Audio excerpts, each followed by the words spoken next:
여러분, 레위기는 좀 어려운 책인 것 같지만 레위기는 네 가지 키워드를 기억하시면 돼요. 우리의 삶에 막힌 부분을 네 가지 키워드로 엽니다. 우리의 삶이 여러 가지 다양한 것 같아도 카테고리를 딱 네 가지로 막힌 부분을 알 수 있어요. 첫 번째는 하나님과의 막힌 거고, 두 번째는 가족과 이웃입니다. 세 번째는 환경과 문화입니다. 네 번째는 자신과.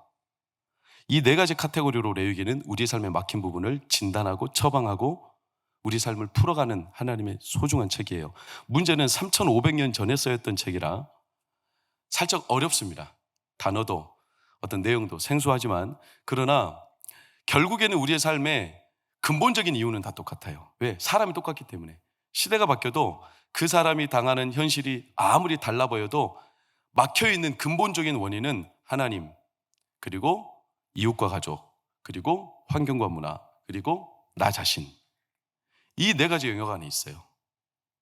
그걸 우리는 5월 한 달 동안 주일 설교로, 새벽 설교로, 그래서 여러분한테 이걸 소개해 드린 거예요. 이건 레위기 말씀을 한 장 한 장 새벽 예배 말씀 전하고, 여러분이 이 레위기 말씀을 통해 가정과 여러분의 영혼을 진단해 보도록 우리가 최대한 응축해서, 그래서 저는 지난주에 레위기를 통해 내 위기를 돌파하는 겁니다. 할렐루야. 근데 레위기를 읽다 보면 반대로, 레위기를 읽다 보면 내 위기가 되어버리는 경우도 있어요. 그래서 성경을 덮어버려. 못 읽어요. 왜? 너무나 어렵다고. 그러나 분명한 것은 레위기 말씀은 어려운 게 아니라 우리가 깊이 들여다보면 아주 큰 은혜가 있습니다. 하나님께서 이스라엘 백성들에게 레위기 말씀을 시내산에서 줬습니다. 가나안 땅에 들어가기 1년 전이죠. 그럼 우리가 이제 가나안 땅에 들어가야 되는데 왜 레위기 말씀을 주셨을까? 그리고 레위기는 오늘 본문도 그렇지만 1장부터 7장까지 제사법이 등장해요. 여러분, 제사법은 상당히 복잡합니다. 종류도 많아요. 번제, 소제, 화목제, 속죄제, 속건제. 이게 제사의 종류고, 거기서 쓰이는 제물, 방법 너무 달라요. 복잡해요. 그리고 제사 드리는 방법은 또 네 가지예요. 거제, 화제, 요제, 전제. 그러니까 우리가 들여다봐도 잘 이해는 안 돼요. 하나님은 지금 가나안 땅을 들어갈 이스라엘 백성들한테 좀 실제적인 얘기, 가나안 땅에 거인족이 살고 거기는 들어가면 막 맞닥뜨리는 게 실제적인 현실적인 위협일 텐데 굳이 제사법을, 이게 뭔 소용이 있다고? 왜 그럴까요?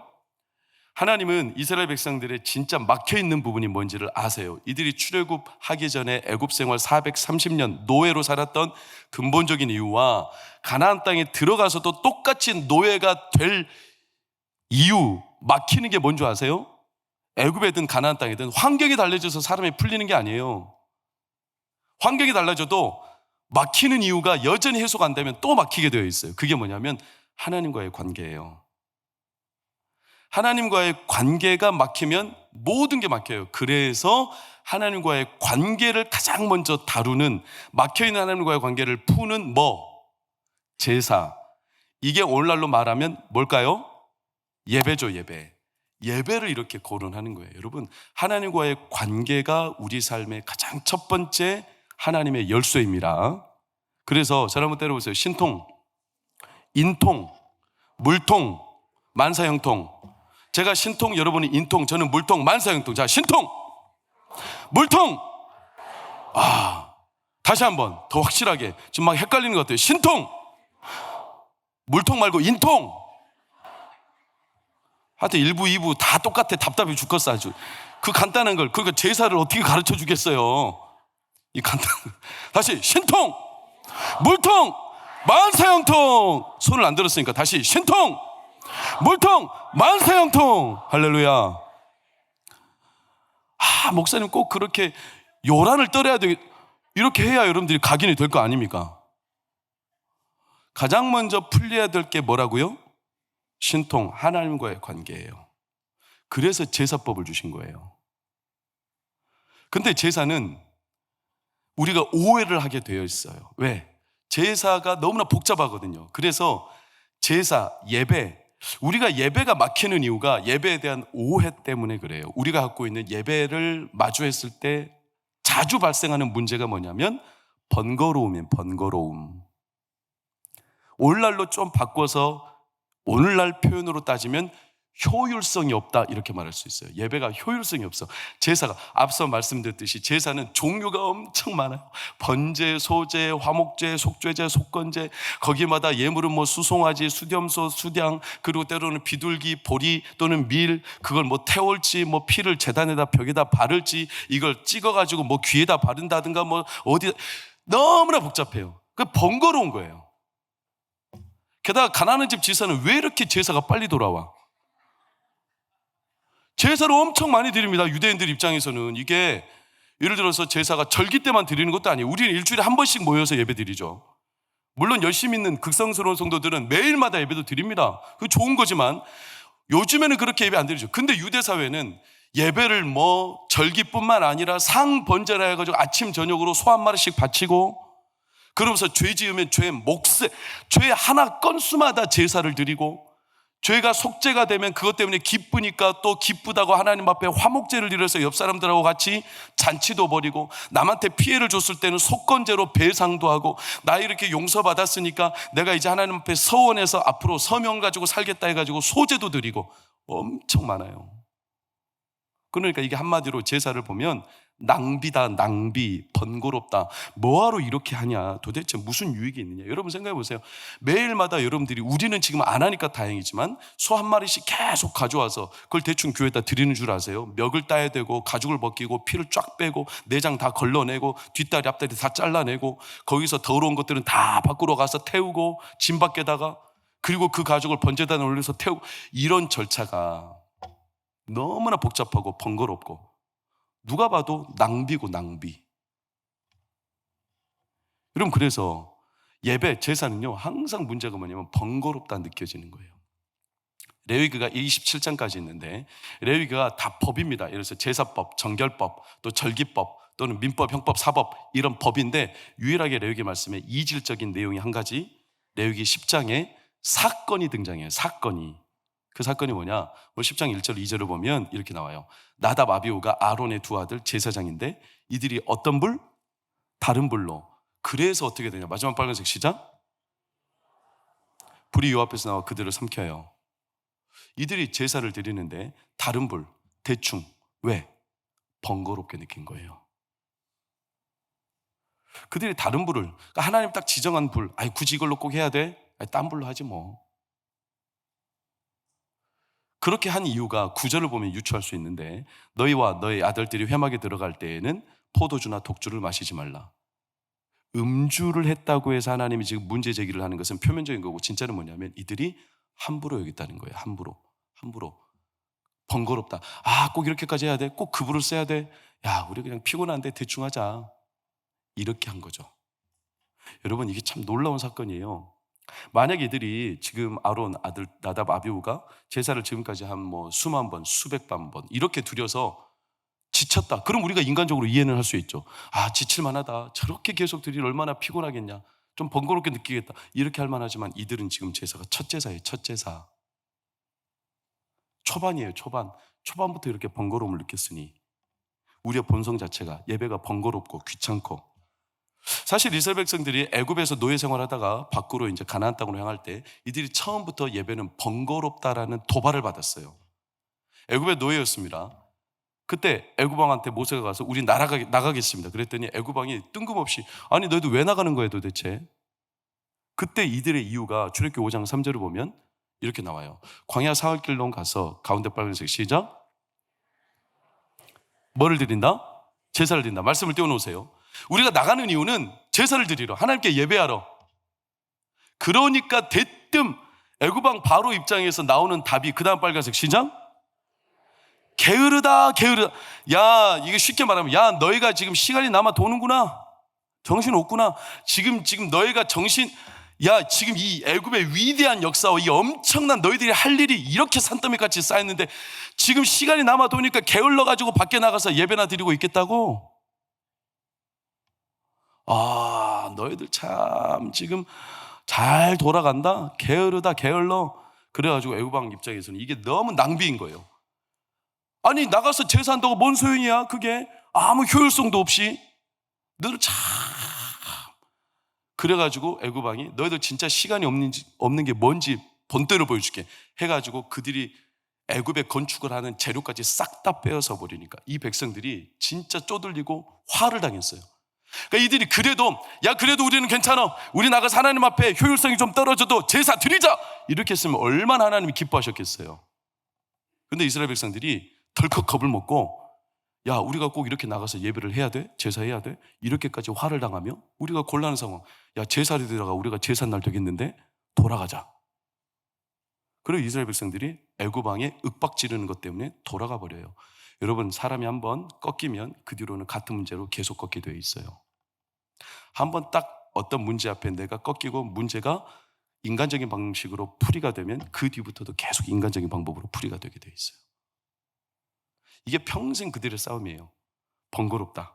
그래서 구약의 마지막쯤 가면 예배가 어느 정도까지 막장 드라마로 써지냐면 1장 13절 말라기, 너희가 또 말하기를, 시작, 이 일이 얼마나 번거로운고 하며 코웃음치고 훔친 물건과 저는 것, 병든 것을.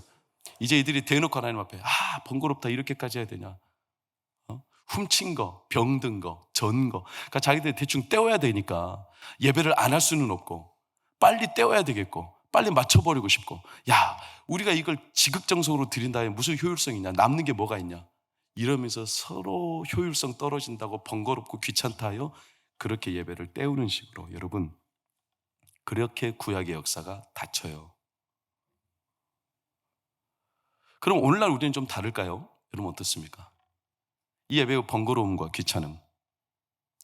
오늘날 우리는 구약의 제사를 드리잖아요. 얼마나 감사한 일입니까? 예수님께서 구약의 번제, 소제, 화목제, 속죄제, 속건제를 일망타진하여 한 번에 다 제사를 완성하셨습니다. 그래서 우리는 짐승을 데려다가 제사하지 않아요. 그럴 필요도 없어요. 그러면 우리는 이제 예배가 형식이 간소화됐기 때문에 번거롭지 않습니까? 어떨까요? 우리는 좀 달라졌어요, 성격이. 그런 형식은 없지만 더 강조되는 면이 있죠. 그게 뭐냐? 마음의 태도와 정신. 하나님 이렇게 말씀하셨어요. 중심을 보시느니라. 중심을 봐요. 그 말은 겉으로는 사람들이 예배하는 게 비교가 될 수 있어요, 없어요? 없어요. 이게 더 큰 문제일 수 있죠.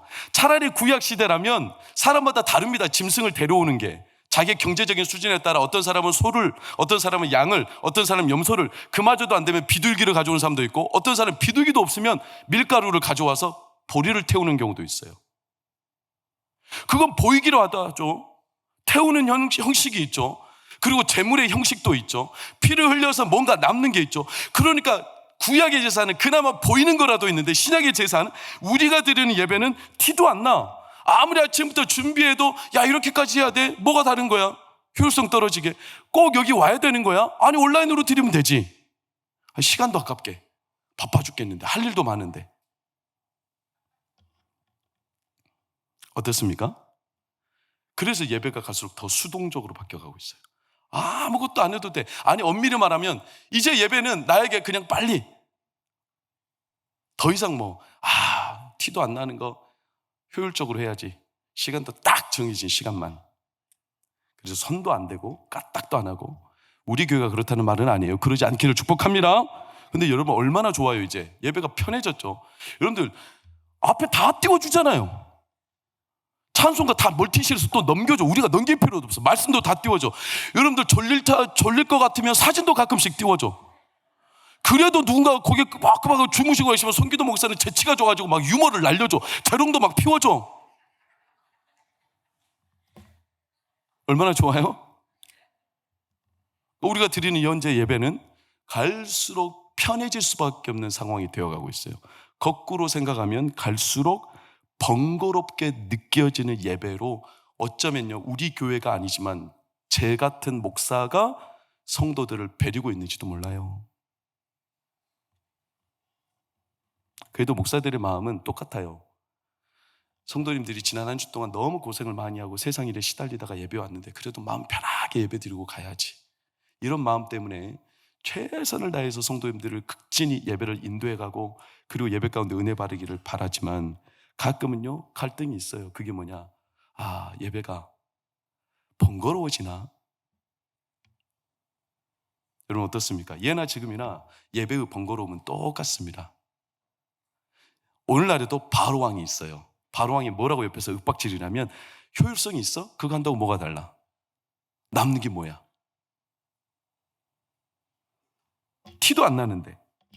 그 시간에 차라리 공부를 하지. 그 시간에 차라리 나가서 돈을 벌면 더 유익하겠는데? 이 효율성이 문제 아닙니까? 여러분, 여기에서 사실은 막히는 거거든요. 성경의 유의미한 기사가 뭐냐면, 성경이 처음 딱 열릴 때 사건이 뭡니까? 가인과 아벨이죠. 가인과 아벨이 제사를 드렸습니다. 그런데 가인의 제사는 받아요, 안 받아요? 안 받아요. 아벨 것만 받았습니다. 왜요? 가인은 예배를 대충 드렸거든요. 쉽게 말하면 예배가 번거로웠거든요. 굳이 그렇게 막 골라다가 좋은 것을 그렇게까지 할 필요 뭐 있어? 다 똑같이 효율성을 따진 거예요. 하나님은 그 가인의 예배를 받지 않으셨어요. 그래가지고 인류 처음부터 하나님과 관계가 막히는 장면이 나와요. 요한계시록 마지막을 보면요, 하나님께 예배드리는 장면들이 나와요. 성경은요, 거짓말하지 않죠. 처음부터 끝까지 우리의 삶의 진짜 열쇠, 키워드, 실마리는 예배에 있다는 것을 보여주죠. 어디에서 막혔냐? 정말로 하나님 앞에 우리가 예배가 번거로운 예배가 아닌데도 불구하고 나도 모르게 번거롭게 느껴지고, 세상 트렌드가 그렇고, 그러니까 예배가 점점 때우기식 나도 모르게 번거로워지면서 하나님 앞에 예배가 막히면 하나님과의 관계가 막히고 결국 삶이 막히고, 세상이 그렇다는 거예요. 세상의 트렌드가 세상에 갈수록 효율성을 강조해요. 효율성. 오늘날 보세요. 사람들은요, 효율성이 없는 일 좋아하지 않습니다. 내가 이만큼 가성비 그러잖아요. 가성비. 이만큼 투자했으면 그에 따른 수익과 결과가 있어야 되지 않아요? 그런 수익과 결과가 없으면 해요, 안 해요? 안 한다고 하세요? 안 하잖아요. 누가 그걸 하겠어? 효율도 없는데. 세상 트렌드가 그렇죠. 여러분, 우리의 삶에 이 예배만 예배가 아니라 우리의 삶의 모든 게, 로마서 12장 너희 몸을 거룩한 산 제물로 드리라, 이런 말씀을 그초로 하면 우리 삶의 전 영역, 때로는 가정일, 가사일, 직장일도 다 하나님께 드리는 삶의 예배인 줄 믿으시길 축원합니다. 그런데 그 직장, 가사일에서 우리가 느끼는 게 뭐예요? 효율성을 따져요. 어떤 효율성?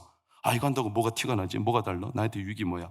그래서 가사일, 아니 가사만 죽어 무슨, 여러분 솔직히 집에서 설거지, 빨래, 청소 티 나요, 안 나요? 안 나잖아요. 그러니까 그거 하기 싫어. 밖에 나가서 차라리 돈 버는 게 낫지. 효율성으로 따지면. 그걸 왜 하고 있어요? 그러니까 가정생활을 잘 안 하려고 해. 여러분, 육아가 갈수록 쉽지 않아요. 우리 젊은 엄마들, 왜? 티가 안 나요. 육아하다가 뭘 잃어버려요? 자기 경력이 10년 단절돼.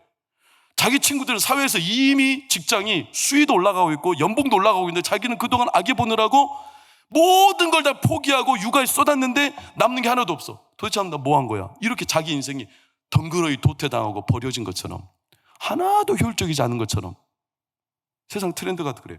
참 우픈 얘기인데, 웃기면서도 슬픈 얘기인데, 한간에 여러분 너무 잘 아시지 않습니까? 아들 한 명 정말 열심히 키웠는데 이 아들이 결혼해서 너무나 직장생활 바쁘니까 엄마가 또 그 아들을 돌보기 위해서 집에서 그 아들 가사일 열심히 해줘. 가사일만 하다가, 그래서 아들 한 명 있는 엄마는 싱크대에 코 박고 돌아가신다잖아요. 그 뭐예요, 참. 얼마나 마음이 무너져. 그럼 아들 2명 있는 가정은 괜찮아요? 이 집 갔다가 이 집 갔다, 이 집 갔다, 이 집 왔다 갔다 하다 길 중간에서 돌아가신대야. 3명 있는 엄마들은요, 아들 어디서 돌아가신지도 모른대요. 아들들이 다 이렇게 생각하는데요, 둘째가 잘했겠지, 셋째가 잘했겠지. 무자식이 상팔자. 키워본들 뭔 소용이에요? 효율성 하나도 없이. 그러니까 안 키워. 세상 논리로 따지면 그런 일들이 하나같이 다 효율성 없어요. 그러니까 자녀를 안 낳아. 결혼도 안 하죠. 나는 그래도 하나님 앞에 영광스러운 직분이라고 생각하고, 가사일이든 뭐든지 직장일이든 하나님 영광을 위해 내가 그 일을 열심히 했는데 효율성이 하나도 없어요. 그럼 마음이 무너지죠. 그럼 사람은 어떻게 될까요? 그 일을 안 하고 싶죠. 예배도 마찬가지죠. 여러분, 세상이 그렇게 각박해져 가고 있어요. 효율성이 아주 중요한. 최근에 노르웨이에 너무 가슴 아픈 사연인데, 여러분, 마리우스라는 한 사람, 남편이 이름 마리우스, 그의 여자 이름은 제가 모르겠는데 사진 한번 보세요. 이렇게 단란한 가정이에요. 자녀가 5명이나 있어요. 그 다음 사진 한번 보세요. 이렇게 웃으면서 기쁜 가정. 이 아빠 엄마는요, 예수를 잘 믿습니다. 그래서 자녀한테 뭘 가르치냐면, 너희들 예수님 잘 믿어야 돼. 하나님 잘 믿어야 돼. 주일이면 예배 드리고, 우리가 하나님을 섬기는 사람들이야. 예배를 이들에게 막 가르치고, 예배를 안 드리고 소홀히 하면 혼냈어요. 이게 발각이 됐죠. 그래서 국가가 이 마리우스 부부한테 뭐라고 했냐면, 너희들 왜 자녀한테, 인권이 있는 자녀한테 기독교를 강요하고 예배를 강요하는 거야? 그래가지고 5명의 자녀 양육권을 박탈시켜버렸어요. 여러분, 이게 남의 나라 얘기예요? 이게 먼 나라, 이웃 나라, 딴 나라 이야기인 것 같아요? 여러분, 그런 일이 없어야 될 테지만 죄송하지만 우리나라도 머지않아 내 자녀가 예배드리라고 내가 말하면 내 종교심을 강요한다고 고발할지도 몰라요. 예배가 뭔 소리야? 나한테 아무 유익이 없는데 아빠 나 그 예배 드리기 싫어요. 그거 드린다고 나한테 뭔 유익이 있는데요? 인권이니 자기 결정권이니 막 운운하면서. 여러분 어떻습니까? 이런 흐름이 우리나라 전 세계 지금 전반적으로 흘러가고 있어요. 우리 삶 저변에. 그러니까 사람들이 영향을 받아. 그게 심지어 예배까지 영향을 받아요. 우리의 신앙까지. 그래서 예배도 신앙도 믿음도 효율성으로 판단하는 거예요. 어떤 유익이 있냐, 뭐가 남냐, 티가 나냐. 그러니까 바로 왕이 우리 곁에 있어요. 게으르다 게으르다. 너희가 시간이 남아서 그인하는 거지. 차라리 그 시간에 공부를 시켜라. 차라리 그 시간에 일을 시켜라. 돈이라도 한 푼 더 벌게.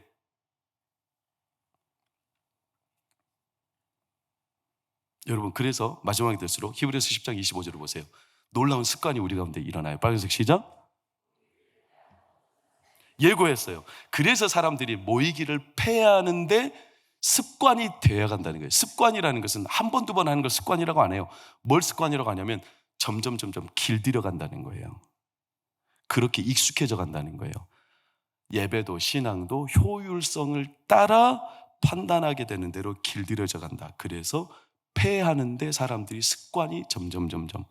사랑하는 동거한교회, 우리 사랑하는 부모님들, 자녀들, 세대 여러분, 우리 동거한교회는 어떤 세력, 어떤 시대가 와도 하나님께 모여 예배하고 하나님을 경외하는 여러분의 가정과 미래가 되기를 축복합니다.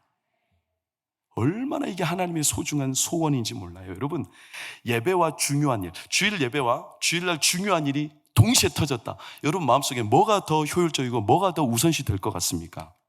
학원 시간과 예배 시간 겹쳤다. 여러분 뭐가 더 여러분에게 당장 급한 문제로 마음의 중심을 차지할 것 같습니까? 예배는 짧은 시간이면 좋겠고 여가는 긴 시간이면 좋겠고, 뭐가 여러분한테 훨씬 중요한 가치가 되어가고 있습니까? 주일날 드리는 약속과 주일날 사람과의 약속, 뭐가 더 내 삶의 비중을 차지하고 있습니까? 이 땅에 바로왕이 있어.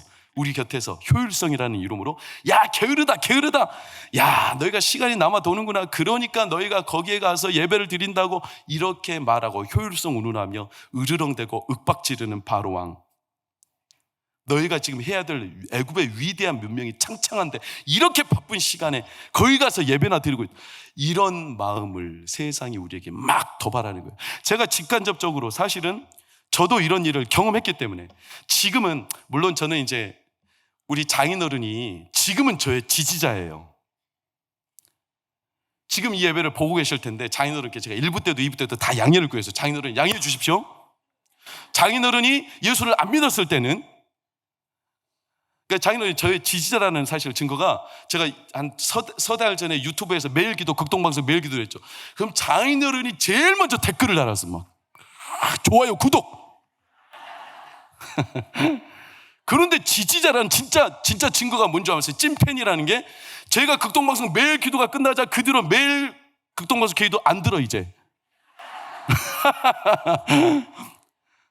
근데 그 장인어른 예수를 안 믿을 때 제가 25살밖에 안 된 윤채원 사모를, 그 꽃다운 딸내미를 내가 갑자기 촌놈이 얼굴 시큰시큰해가지고 결혼하겠습니다 왔더니 옥장이 웬 촌놈이 아무것도 없이, 너 뭐야?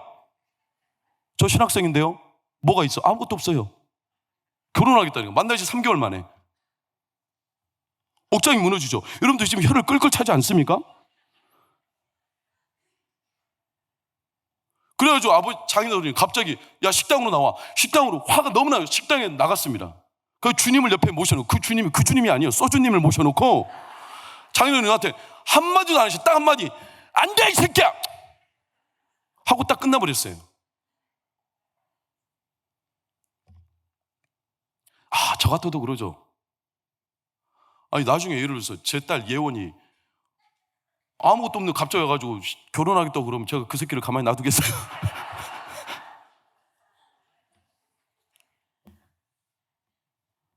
억장이 무너지죠. 도대체 뭐야 이놈.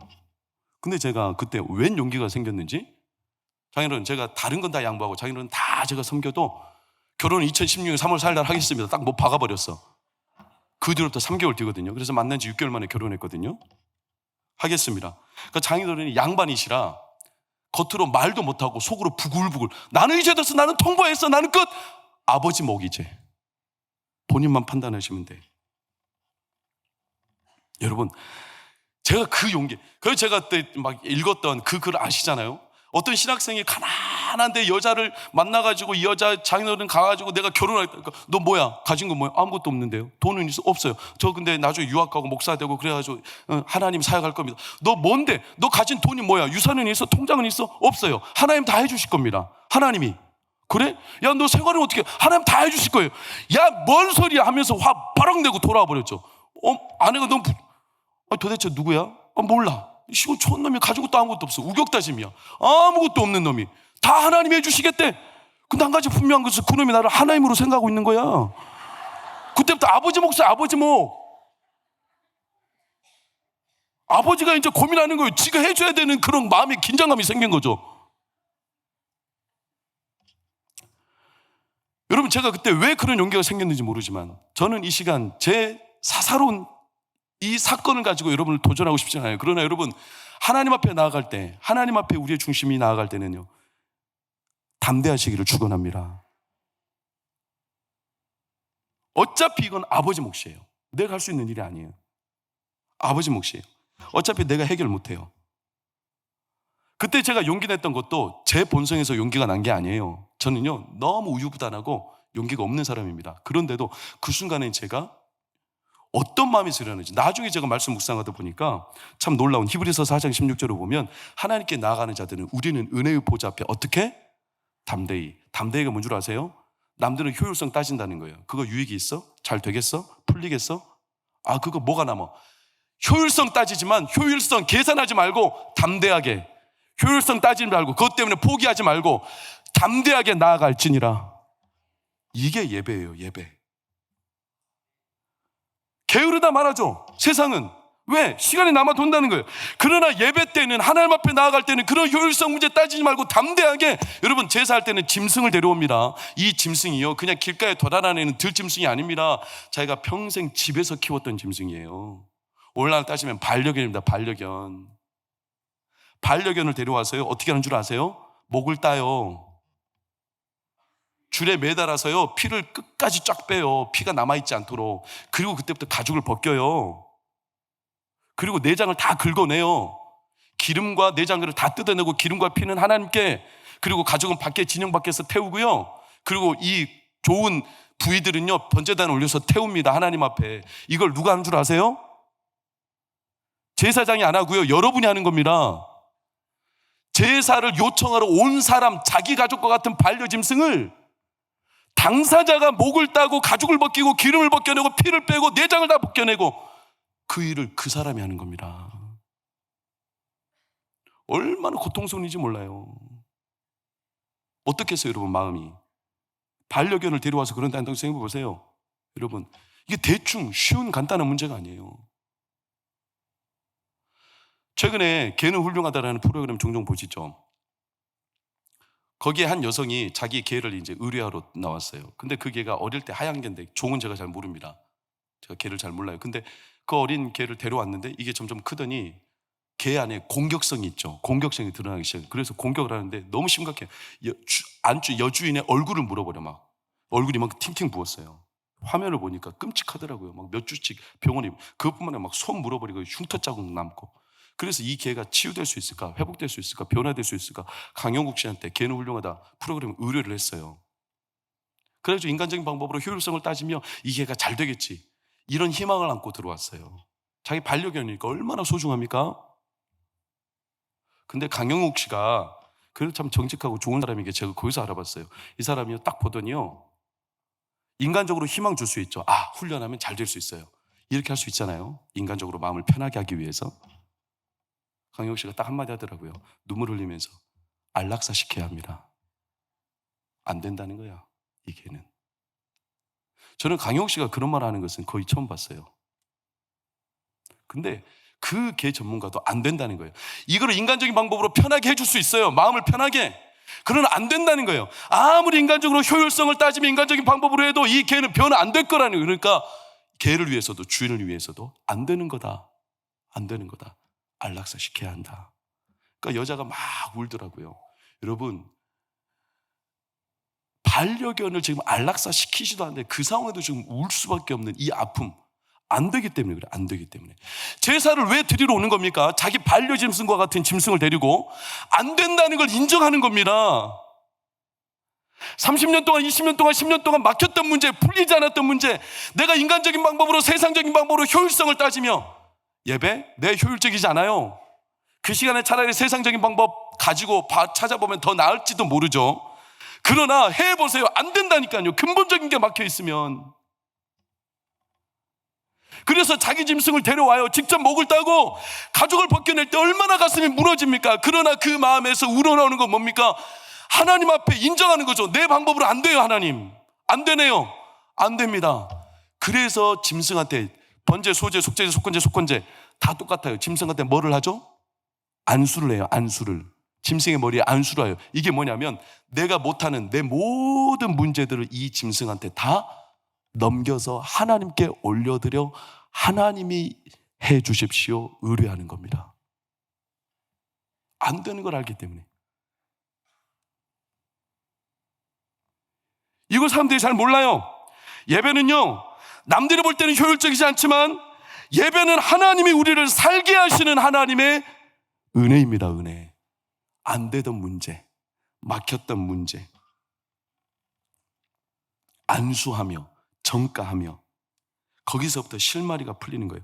그래서 예배는요, 하나님을 위한 게 아닙니다. 우리가 하나님께 영광 돌리는 거라고 우리는 예배를 믿죠. 네, 그렇습니다.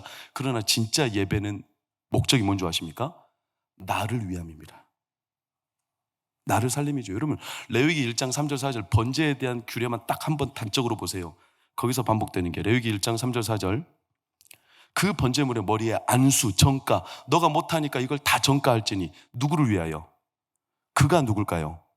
헌제자를 말해요. 이 제사를 의뢰한 사람, 너를 위하여, 너의 가정을 위하여, 너의 인생을 위하여, 너의 미래를 위하여 하나님 앞에 올려드리라. 그때부터 풀려난다는 거예요. 풀려난다. 자기가 직접 다 그 자기의 반려견 같은 짐승을 각을 뜨고 전부 제사에 올려드리는 이 뼈아픈 과정을 겪으며 속속들이 아닌 거예요. 그게 두려워서 세상적인 방법을 찾아버리고 있었지만, 그게 무서워서 기피했지만 이제는 안 된다는 걸 알고 그제서야 자기 속속들이 문제들 하나님 앞에 다 의뢰하는 거예요. 예배 때 하나님 그때부터 그의 중심을 하시고 그 가정의 아픔을, 오늘도 이 자리에 가정의 아픔이 있지 않겠어요? 썩어 문드러져 가고 남에게 들추어질 수 없고 자기만 안고 있는 아픔, 하나님이 오늘 예배를 통해서 여러분의 중심의 가정에 하나님의 문제를 여시며 막힌 담을 허물어내시기를 축원합니다. 그게 예배 때 일어나는 하나님의 은혜예요. 세상 방법 효율적으로 안 돼요. 하나님이 하실 수 있기 때문에.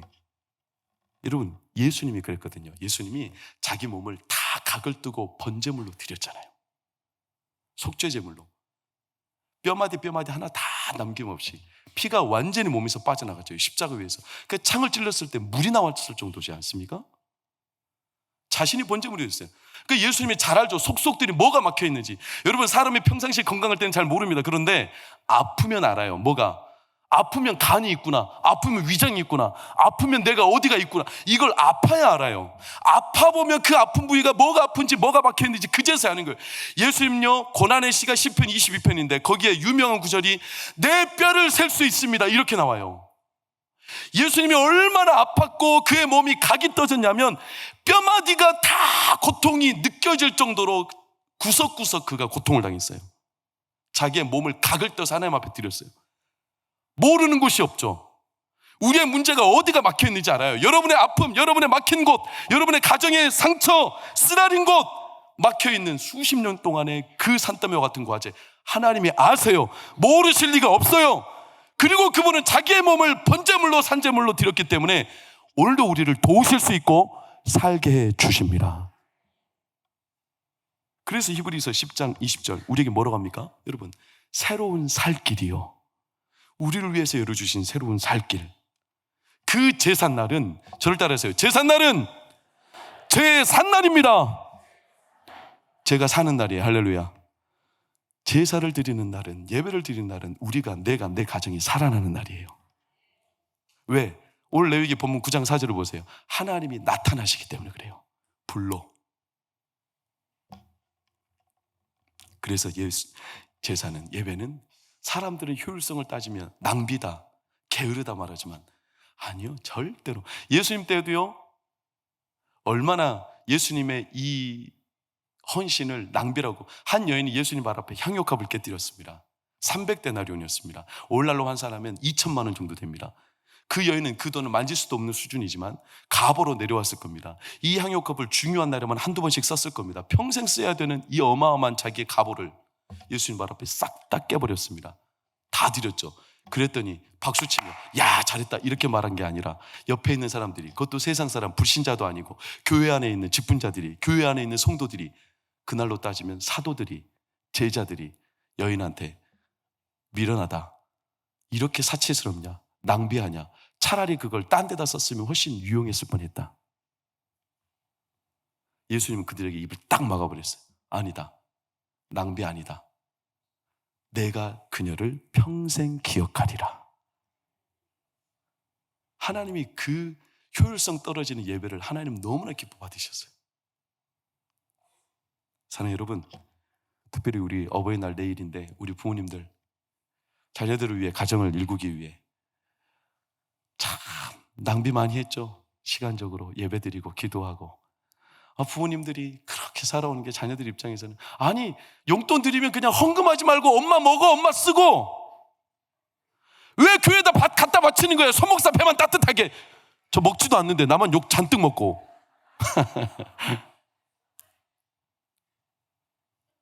예배 가지 말고 차라리 그때 여행 가, 내가 여행 보내줄게.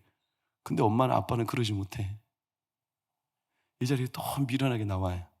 나와서 기도해, 새벽자단을 쌓아, 밤새 기도해, 금식해, 헌금 다 바쳐.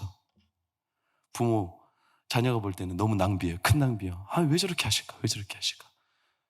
그래도 가정의 문제가 여전히 끊임이 없고 마음이 무너지고 내가 진짜 제대로 한 건가? 이런 마음이 들는 그런 부모님들이 덜어 있을 수도 있어요. 사랑하는 여러분, 저는 우리 부모님도 계시지만 이에 계신 우리 부모님들, 사랑하는 우리 어르신들, 헛되지 않습니다. 절대로 헛되지 않습니다. 하나님께 헛된 순종은 없습니다. 하나님께 헛된 낭비는 없습니다. 하나님이 그 헌신과 그 헌신의 기쁨을 기억하십니다. 예수님이 그렇게 자신을 드렸기 때문에 우리에게도 주신 그 거룩한 산제사와 같은 예배, 하나님 앞에 드리는, 남들은 효율성 떨어진다, 헛되지 않아요. 제삿날은요, 우리가 사는 날이에요. 제삿날은 제가 살아나는 날이에요. 그리고 안수하여, 나는 못하니까 하나님, 제 가정, 내 자녀, 우리 가정의 미래, 우리 자녀들의 인생 하나님께 제가 안수하여 드리니까 하나님 다 이루어 주십시오. 그렇게 나오신 거 아니에요? 하나님 그 걸음을 기억하십니다. 기억하십니다. 저도 마찬가지예요. 저도요, 요즘에 제 자녀 아들 이제 초등학교 6학년 되더니 컸어요. 머리가 벌써 사춘기가 왔고 변성기가 왔어. 빨리 온 거죠. 그러니까 머리가 좀 커지더니 좀 말을 잘 안 들어요. 가장 속상한 것은 게임을 많이 해. 게임을 하면 너무 속 터져. 우리 부모님들 다 그렇죠. 게임만 하면 막 스트레스 엄청 받아요. 그래가지고 막 신경전이 벌어져. 막 화내고 짜증내고, 우리도 막 그래요. 그런데 제가 이번 주 이 말씀 묵상하다가, 아니야, 아무리 그래도 내가 화를 화로 갚으면 안 돼. 내가 안 되는 문제, 어차피 내가 게임 컴퓨터를 싹 다 제거해버리지 않는 이상은 쟤는 할 수밖에 없어. 그럼 방법을 바꾸자. 내가 못한다면 아들 녀석 데려와서 안수를 해버리자. 그래가지고 게임을 할 때 내가 어젯밤에 게임을 하는 아들한테 가가지고 게임을 하는 아들한테 머리 안수하고 기도를 했어요. 하나님, 어차피 게임할 거 게임에서 이기게 해주세요. 게임 1등하게 해주세요. 게임 지금 하는데 여러 명 모여서 발로란트 게임 하는데 이 발로란트에서 1등 해가지고 점수 매일 제일 많이 받게 해주시고, 이 게임할 때 지혜를 주시고 명철을 주시고 청명을 주시고 이력, 암기력, 응용, 창의력을 주셔서 게임에서 선두주자가 되게 해주시고, 1등하면 게임이 빨리 끝나니까 게임이 시시해져서 더 이상 게임하기 싫어지게 해주세요. 지도 게임을 하다가 기도는 받아. 그래서 제가 게임을 딱 기도하고서 예수님 이름으로 기도합니다 했더니 지도 게임하다가 아멘 하는 거예요. 안수함으로 하나님께 맡겨드렸어. 안수함으로. 여러분, 안수함으로 다 맡겨드려버리세요. 이거 하상아, 너 때문에 속 터져 죽겠다 이렇게 하지 마시고 그냥 자녀한테 안수하세요. 집에 은둔형 외톨이에요? 밖에 나가 일도 안 해요? 답답해 죽겠어. 화병. 그렇게 하지 마시고 문 열고 정중히 놓고 하죠. 간식 드세요. 식사하세요. 이렇게 해주면서 장난이 아니에요 여러분. 그렇게 하면 대접하고 안수해주고 어차피 우리가 안 돼요. 하나님께 맡겨드리세요. 안수하여 전가하세요. 전가. 내 모든 것들을. 그럼 하나님이 그 안수를 받으십니다. 그리고 그 제삿날 때부터 우리가 진짜 살아나는 날이 될 겁니다. 사랑 우리 부모님들 애쓰셨습니다. 고맙습니다. 그 자리를 지켜주셔서. 그리고 여러분들의 헌신이 헛되지 않게 자녀들이 이어갈 겁니다. 그 하나님의 약속을 믿고 끝까지 달려가시기를 축복합니다. 여러분 이 시간 우리 예배를 마치기 전에 찬양은 아니지만 우리 부모님들 기억하며 우리 나실제 괴로움 그 노래 한번 할까요?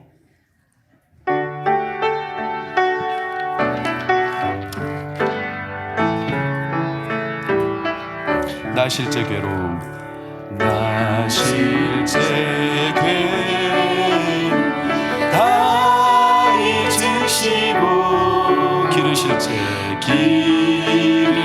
제 밤낮으로 애쓰는 마음 진 자리 마른 자리 하나이시며 손발이 닿도록 고생하시네. 하늘 아래 그 무엇이 높다리요. 어머님의 희생을 가이옵소서. 우리 사랑하는 부모님들께 박수로 감사드릴까요? 또한 우리의 진짜 부모님이신 하나님께서 여러분들을 기억하실 겁니다. 그 약속으로 이끌어 가실 겁니다. 그래 여러분 헛되다 생각지 마시고 바로가 으르렁거려도 무너지지 마시고 여전히 하나님 앞에 이 예배를 통하여 여러분의 가정과 삶의 여생이 살아나기를 예수님 이름으로 축복합니다. 기도하겠습니다. 주님, 세상은 바로처럼 으르렁댑니다. 효율성 없다, 낭비다. 도대체 무슨 소용이냐. 그렇게 우리를 몰아치고 점점 하나님 앞에 우리의 마음을 무너지게 해도 하나님은 결코 우리의 삶의 헌신을 잊지 않으시고 헛되지 않게 하십니다. 제삿날은 우리가 살아나는 날입니다. 하나님, 지금까지 수고한 우리 부모님들을 위로하여 주시고 그들의 헌신, 그래도 하나님 앞에 기도하며 예배하며 남들은 하나도 소용없다, 효율성 없다 욕해도 그래도 하나님 앞에 나와서 기도하고 눈물 흘리며 자녀를 위해 가정을 세우기 위해 애썼던 우리 어른, 우리 부모님들을 위로하여 주시고 오늘도 하나님 앞에 담력을 가지고 주 앞에 나아가게 하여 주시옵소서. 하나님, 세상이 말하는 지식, 세상의 방법이 아니라 하나님께서 이 예배를 통해 우리를 살게 하실 줄 믿습니다. 왜냐하면 이미 예수 그리스도가 우리에게 새로운 살 길을 주셨기 때문입니다. 더불어서 우리 사랑하는 성도들 끝까지 하나님의 손을 붙들고 믿음의 길을 걸어가게 하시며 우리 어르신들의 부모님들의 삶이 이전보다 앞날이 더 복되게 하여 주시옵시고 그들이 기도한 것 이상 하나님이 자녀들의 삶과 미래를 축복하여 주옵소서. 특별히 예배할 때마다 성령의 기름 부음을 통하여 약한 이들, 병든 이들 낫게 하여 주시옵시고 부부간의 관계가, 부모와 자녀 간의 관계가, 형제들과의 관계가 무너지고 깨져 있고 상당하게 하나님 아파했다면 주님께서 그 관계를 완전히 오늘부로 회복시켜 주시옵소서. 다시 일어나게 하여 주시옵시고 주께로 돌아오게 하여 주시며 우리 사랑하는 온 가족이 하나님 앞에 아름다운 믿음의 명문 가를 수 있도록 주님 축복하여 주시옵소서. 이제는 우리 주 예수 그리스도의 하나님의 크신 사랑과 성령의 감화 감동 교통으로 평안 인도하심이 오늘까지 효율성 없고 미련해 보이고 그저 하나님 앞에 예배하고 기도하고 찬양하고 이 빈자리를 하나님 앞에 언제나 지키기 위해 수고한, 그러며 남들에게 욕먹으며 하나님 이 길이 과연 맞나 생각했지만 결코 그 길은 헛된 길이 아니요 예수께서 산 길로 우리에게 주셨기에 반드시 그 기도에, 그 예배에 우리 사랑하는 부모님들의 헌신에 하나님 그 가정과 자녀들을 회복시키며 일어나게 하시며 살아나게 하시며 오늘 우리 가정들마다 살게 하실 줄 믿고 담력을 갖고 주께로 나아가기로 원해 우리 모든 성도들 그들의 미래 가운데 영원히 함께 하시기를 간절히 축원하옵나이다. 아멘.